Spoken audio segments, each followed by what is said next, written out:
Treasurer Josh Frydenberg joins us from Melbourne.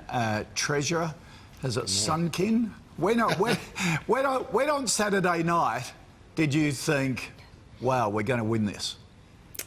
Well, I thought we were a good chance to win it, probably about 8:30, 9 o'clock. But, I mean, again, there were still so many seats, Kochie, that were very, very close, and there were plenty of votes to count. And I knew that postal votes would take some time to count and they could determine the outcome. But clearly the momentum shifted our way, and it's really, really pleasing.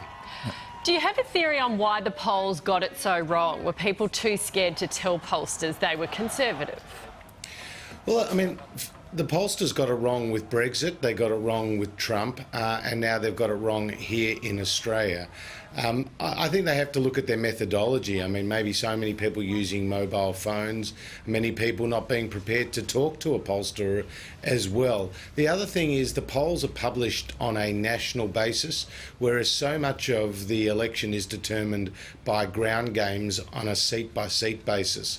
So I think probably the trend will be to start looking in more detail at individual seat polls as opposed to national polls to get a good idea where the swings are on. Yeah.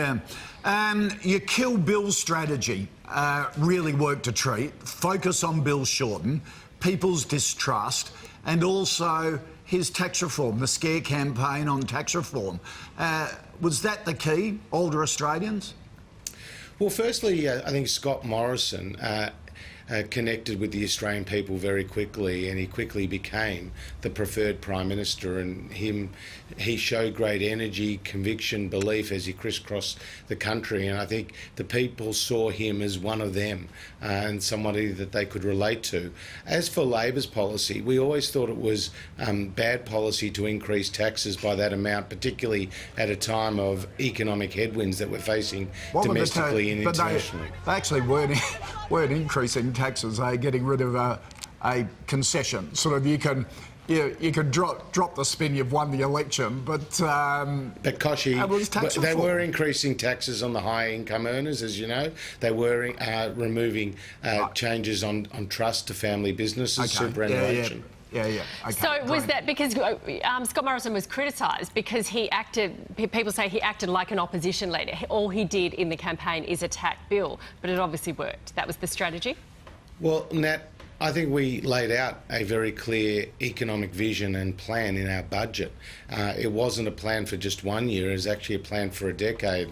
And obviously paying back Labor's debt was one part of it, but there was a lot of detail in there about new apprenticeships, about $100 billion on infrastructure, particularly fast rail projects on the east coast of Australia, as well as the tax cuts. And the tax cuts will flow to more than 13 million Australians, including to many Australians in just a matter of weeks. Yep. The power that you and Scott Morrison will have in this new party is extraordinary. You won the unwinnable election. You can actually sort of govern the party in your own right now, not have to give in to that sort of crazy extreme right of the party. That's got to be a good thing going forward. Well, we will have a new team because some people have left the parliament. But at the same time, there's going to be continuity, and we know what needs to be done.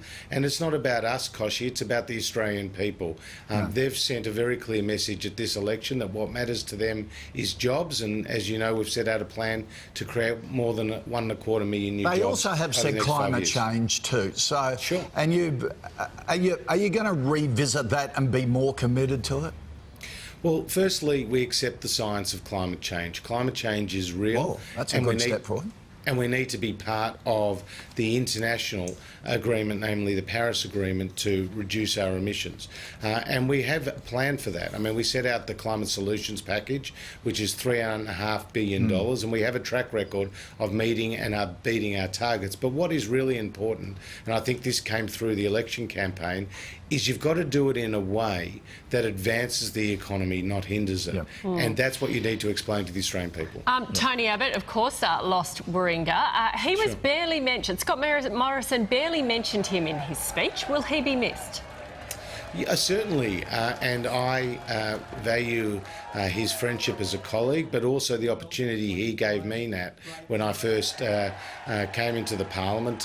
When he became the Prime Minister, he made me his parliamentary secretary, and that was a great opportunity. And I think people look back in his term as Prime Minister and see the successes that he had, particularly the free trade agreements that he struck with China, Japan and Korea, which have set our economy up to capitalise on the booming middle class in our region.